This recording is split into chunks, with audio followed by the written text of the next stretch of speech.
Halo, assalamualaikum warahmatullahi wabarakatuh. Selamat pagi, selamat siang. Nama saya Muhammad Iqbal dan teman saya Rizky Alfazrian Saputra. Kami dari kelompok 12 ingin mempresentasikan tentang penyuntingan diksi. Selanjutnya, pengertian diksi. Pengertian diksi menurut KBBI adalah pemilihan kata yang memiliki makna tepat dan selaras atau dalam penggunaannya memiliki kecocokan dalam mengungkapkan gagasan dengan pokok pembicaraan, peristiwa, dan halayak pembaca atau pendengar pilihan kata. Selanjutnya, ada 4 fungsi diksi. Yang pertama, membantu audiens atau para pembaca mengerti apa yang disampaikan penulis atau pembicara. Jadi membantu si pembaca atau audiensnya mengerti apa yang dimaksudkan dalam karya tersebut. Yang kedua, menciptakan aktivitas komunikasi yang lebih efektif dan efisien. Yang ketiga, menyampaikan gagasan atau ide dengan tepat. Yang keempat, menjadi lambang ekspresi yang ada pada suatu gagasan. Selanjutnya, diksi berdasarkan maknanya dibagi menjadi 2. Yang pertama, makna denotatif. Yang kedua, makna konotatif. Dan diksi berdasarkan leksikal. Yang pertama, ada sinonim. Yang kedua, ada antonim. 3, ada homonim. 4, homofon. 5, homograf. 6, polisemi. Dan terakhir yang 7 ada hipernim dan hiponim. Selanjutnya, contoh penyuntingan diksi di sebuah teks. Saya akan menjelaskan contohnya.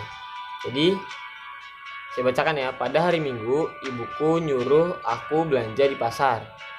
Dengan senang hati, aku mau membantunya. Aku segera beberes untuk pergi ke pasar.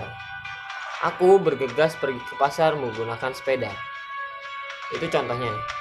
Lalu kita jelaskan secara penyuntingan diksinya. Kalimat yang tidak baku. Ibu nyuruh aku belanja di pasar. Seharusnya kata nyuruh diganti menyuruh. Kalimat yang tidak baku, saya memohon izin sebab tak bisa hadir di rapat besok. Kalimat baku atau yang benarnya, saya memohon izin sebab tak bisa hadir di rapat besok. Selanjutnya, kalimat yang tidak baku. Apotik kimia farma ada di mana-mana. Dan kalimat baku yang benarnya, apotek kimia farma ada di mana-mana. Kalimat yang tidak baku, mereka yang hobi nyampah di sini. Ulang ya. Kalimat yang tidak baku, mereka yang hobi nyampah di sini beneran gak punya adab. Dan kalimat baku yang benarnya, mereka yang suka buang sampah di sini sungguh tak punya adab. Ya, selanjutnya kita masuk ke contoh penyuntingan diksi. Saya akan tampilkan di sini contoh penyuntingan diksi. Seperti yang sudah saya tampilkan yang di atas, teks pertamanya itu yang salah dan sudah dicoret-coret. Itu kata-kata yang salahnya. Lalu yang yang teks selanjutnya yang kedua itu perbaikannya sudah saya perbaiki. Bisa dilihat ada yang salah dan ada yang benarnya menurut perbaikan menurut saya.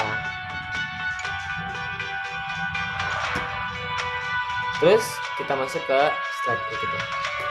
Kesimpulan menurut saya, menyunting pilihan kata atau diksi supaya pembaca dapat memahami maksud tulisan kita dengan cepat.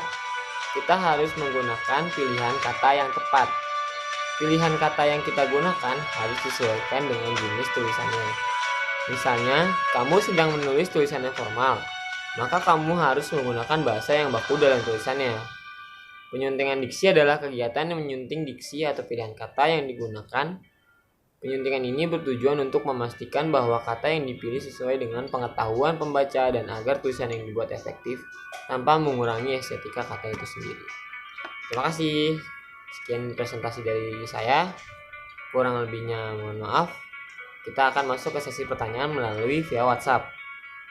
Wassalamualaikum warahmatullahi wabarakatuh.